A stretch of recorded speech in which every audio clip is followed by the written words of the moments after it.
Huwag kang matakot, sapagkat ako'y kasama mo. Isayas, Kabanata 41, talata 10. Ang katagang huwag kang matakot o huwag kang mangamba ay binanggit sa Biblia ng humigit kumulang 365.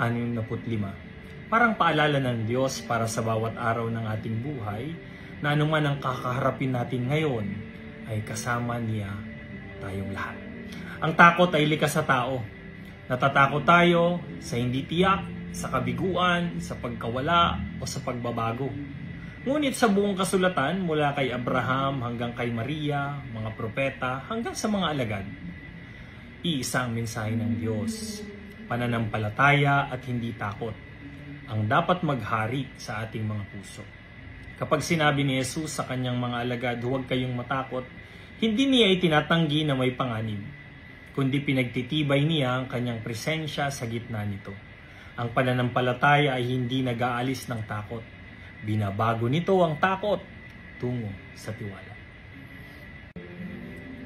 Manalangin tayo. Mahal naming Panginoon, madalas takot ang dahilan kung bakit hindi namin magawa ang iyong kalooban o may paglaban ng kabutihan. Nawa ay manahan ka sa aming mga puso at papanatilihin mo ang tapang upang sa aming kapwa ay lubos ka naming mapaglingkuran. Hinihiling namin ito sa ngalan ni Jesus na aming Panginoon. Amen.